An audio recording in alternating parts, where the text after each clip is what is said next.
आप सभी को स्वागत है मेरे यूट्यूब चैनल में। आज हम लोग महत्वपूर्ण पंक्तियाँ के बारे में चर्चा करेंगे, कौन से पाठ से लिया गया है। देखेंगे दोस्तों, यहाँ पर आपको आसान शब्दों में आपको लाइन बाय लाइन कर दिया गया है।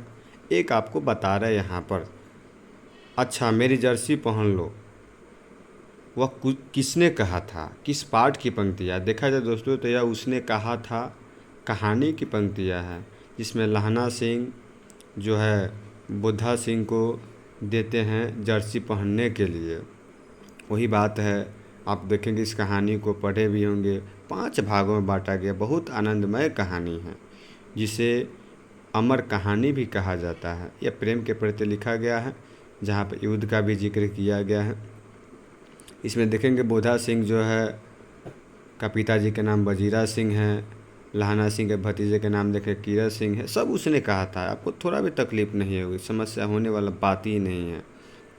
सूबेदारनी के बेटे का नाम बुद्धा सिंह है। आप लोग कहानी अच्छे से पढ़े होंगे, आगे नेक्स्ट में इसे कहानी भी आपको वीडियो में डाल दिया जाएगा। देखते हैं, पुरुष जब तक नारी का गुण लेता है तो वह देवता बन जाता है। दोस्तों आप लोग इसको पढ़े होंगे कि यह अर्धनारीश्वर से लिया गया। नारी की बात जब भी आती है तो आप अर्धनारीश्वर में जाएंगे। इसमें भगवान शिव के कल्पित रूप का वर्णन किए हैं, जिसमें माँ पार्वती का भी जिक्र है।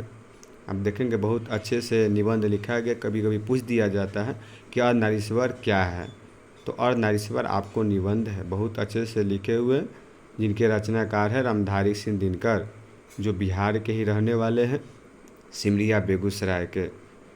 चलिए आगे हम लोग बढ़ते हैं।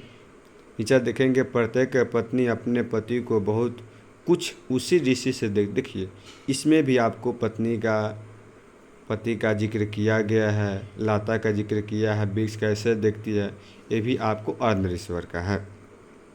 आगे नेक्स्ट में हम लोग बढ़ेंगे, लेसन आगे में देखेंगे रोज। देखिए रोज यह आगे की मनोवैज्ञानिक कहानी है। इसमें आगे का पहले जो पाठ लिखा गया था, जिसका नाम है गैनग्रीन, जो 1934 में रोज़ कहानी कर दिया गया था। एक नंबर के पूछ देता है कि रोज़ इनमें से क्या है, तो रोज़ कहानी है।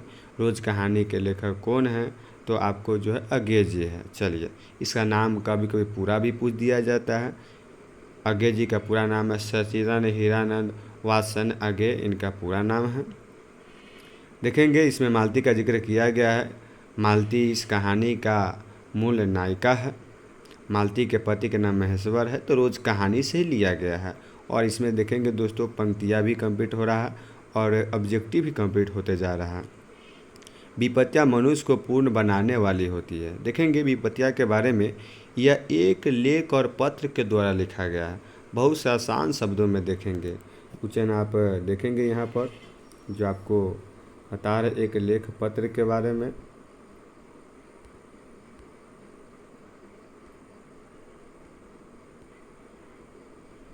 चलिए नेक्स्ट में हम लोग बात करते हैं, विपत्तियाँ मनुष्य को पूर्ण बनाने वाली। भगत सिंह बताते हैं कि जब ये अंग्रेज के शासनकाल में बंद हुए थे, तो विपत्तियाँ के बारे में बताए थे, किस प्रकार से मनुष्य को एक आत्मनिर्भर बनाती है। आत्महत्या करना बड़ा पाप है। दुख में धैर्य करके गंभीरता को सोचना चाहिए। देखिए कभी भी समस्या हो तो आत्महत्या के प्रति जाना ही नहीं चाहिए। भगत सिंह बताई इसके बारे में, इनके भी समस्या हुई थी, परंतु वे आगे बढ़े और आत्महत्या को कायरता का भाव दिए हुए हैं। आगे पढ़ते हैं, देखते हैं आपको क्वेश्चन नंबर 16 में देखेंगे, पुंडलिक जी भितिहारवा आश्रम के विद्यालय के शिक्षक थे। देखिए आपका ऑब्जेक्टिव भी निकलते जा रहा है कि पुंडलिक जी क्या थे। ये आपको शिक्षक थे जो भितिहारवा आश्रम विद्यालय में बच्चे को पढ़ाते थे। ओ सदानीरा पाठ के द्वारा लिखा गया है। ओ सदानीरा देखा जाए तो एक निबंध है जो जगदीश चंद्र माथुर के द्वारा लिखा गया है। देखेंगे आपको नीचे भी देखेंगे, वही बात आपको दिया गया है। मन विशाल और गहरे ताल है। देखिए मन क्या होते हैं, विशाल होते हैं, विशाल और विश्वास होते हैं, और गहरे क्या होते हैं, ताल होते हैं, जो आपको दिया गया यहाँ पर है। देखेंगे भितिहरवा आश्रम विद्यालय के शिक्षक जो थे पुनिक जी थे, आपको पहले भी बताए हैं। लेसन हम लोग आगे देखेंगे। सबसे महत्वपूर्ण पंक्तियाँ हैं, यह साइंस और आर्ट्स के हिंदी में हमेशा पूछे जाते हैं। वह सुंदरा भोगी, मानव अधम मानव एक ही सिक्के के दो पहलू हैं। तो ये आपको ओ सदानीरा के द्वारा लिखा गया है, जिसमें मानव और उनके धर्म के बारे में बताएं हैं कि एक ही सिक्के के दोनों पहलू हैं। देखेंगे सिपाही की माँ, यह एक एकांकी है जो पंक्तियाँ में समझते क्या है। जो फौज छोड़कर भागता उसे गोली मार दी जाती है। इस एकांकी में आपको बताया गया है कि जो मोहन राकेश द्वारा लिखा गया सबसे महत्वपूर्ण एकांकी है। इसमें बिस्नी, मुन्नी और मानक के बारे में लिखा गया एक कथा वस्तु है, जिसमें माँ और बेटी का जिक्र अत्यंत किया गया है। देखें क्वेश्चन नंबर 22 में, यह भी हमारी तरह गरीब आदमी है, तो सिपाही के माँ का है। अब चलते हैं जो इसका पंक्तियाँ लास्ट अंतिम है। कविता पर समाज का दबाव तीव्रता से महसूस किया गया है। देखिए कविता में देखा जाए तो प्रगीत और समाज जो है एक आलोचनात्मक निबंध है। इसके आगे के वीडियो में आपको कौन से पार्ट कहाँ से लिया गया है, संकलन कहाँ से हुआ है, आपको आगे के वीडियो में आपको बताया जाएगा। नेक्स्ट में बढ़ते 24वें क्वेश्चन में, भय हमारे व्यक्तित्व के विकास में बाधक होता है। देखिए यह शिक्षा जो जे कृष्णमूर्ति के द्वारा लिखा गया एक जो है संभाषण है, जिसे हम लोग शिक्षा शास्त्र भी कहते हैं। जहाँ भय है वहाँ मेधा नहीं हो सकती है। थोड़ा टाइपिंग यहाँ पर मिस्टेक है, कोई दिक्कत आपको नहीं होने वाली है। देखेंगे जहाँ भय है वहाँ मेधा नहीं हो सकती, आपको आराम से इसको कर सकते हैं कंप्लीट, कोई दिक्कत नहीं है, जो शिक्षा पाठ से ली गई है। धनी सो पुरुष जस कीर्ति जासु। देखिए इसमें दिया गया है पंक्तियाँ आपको करबक का है, देखेंगे तो आपको पता चले जाएगा करबकवार से लिया गया है, आपको समस्या होने वाली नहीं है। चलिए नेक्स्ट में देखते हैं, समझते हैं करबक का है। जागिए ब्रज कुंवर कुसुम फूले। इसमें जो है आपको देखा जाए कमल कुसुम फूले के बारे में बताए हुए हैं कि सूरदास जो पद लिखे हुए भगवान श्री कृष्ण को जगाने का प्रयत्न करते हैं। नेक्स्ट देखेंगे 29वें क्वेश्चन, तुलसीदास स्वयंवादी कवि थे, तो इन्होंने आपको तुलसीदास को ही माना गया है, जो पद से लिया गया है। कभुक अवसर पाई, माँ सीता के प्रति बताते हैं कि हे माँ सीता, कभी आपको अवसर मिले तो प्रभु श्री राम के समक्ष मेरा बात कह देना, जो तुलसीदास अपने पद में बताते हैं। 31वें क्वेश्चन देखेंगे, भक्ति विमुख से धर्म सो अधर्म करेगा। बहुत ईजी है, आपको देखा जाए तो आसान शब्द में इसको बना सकते हैं। यह जो है पंक्तियाँ देखा जाए तो कबीर का है, जो नावादास लिखे हुए हैं। नावादास सगुन राम भक्त थे, जो छापे में 2 पंक्तियाँ छापे हुए हैं, एक जो है कबीर का है, एक सूरदास की पंक्तियाँ को छापे हुए हैं। चलिए भूषण का जिक्र करते हैं। छत्रसाल की तलवार सूर्य जैसी है। देखिए इसे भूषण जो है 2 पद में लिखे हुए, एक पद में जो है तुलना किए हुए हैं, शिवाजी का तुलना किए हैं, कौन व्यक्ति किससे बड़े हैं।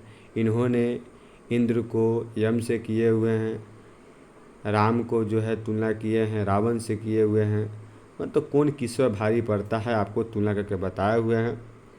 भगवान श्री कृष्ण जो है कंस पर भारी पड़ते हैं।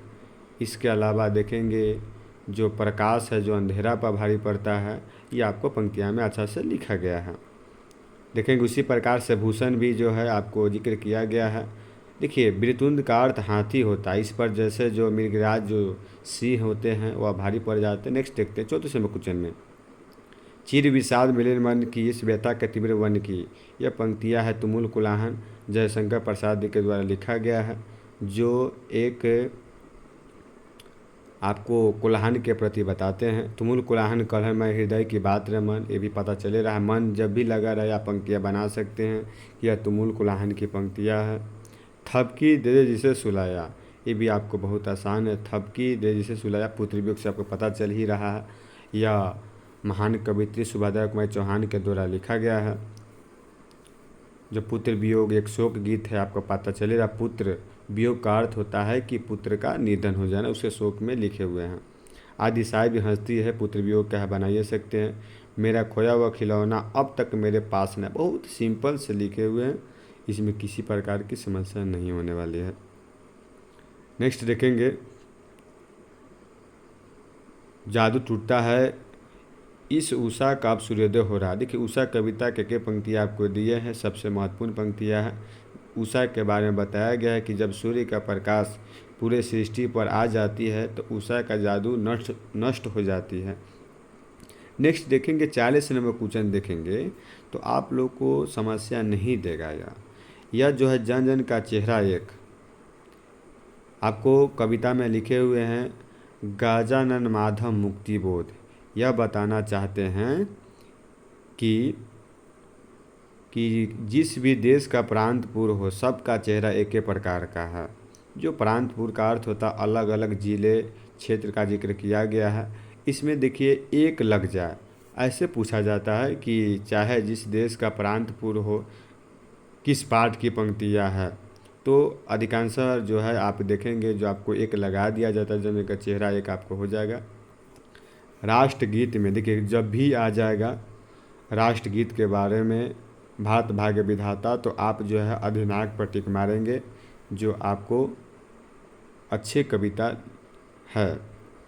लास्ट क्वेश्चन देखेंगे, वीडियो थोड़ा लंबे हो रहे हैं तो इसमें कोई समस्या होने वाली की बात नहीं है। कि हर आदमी जो है मेहनत का लोहा है, हर औरत दबी सताई बोझ उठाने वाले लोहा है। किस पाठ की पंक्तियाँ है, तो प्यार नन्हे बेटे जो कविता से लिया गया है। इसमें जो है कवि बताते हैं कि जिस प्रकार से लोहा मेहनत कश के प्रति होता है, उसी प्रकार से महिलाओं का भी जिक्र किया गया है, जो कैसे वह आगे बढ़ती है। मिलते हैं नेक्स्ट वीडियो में।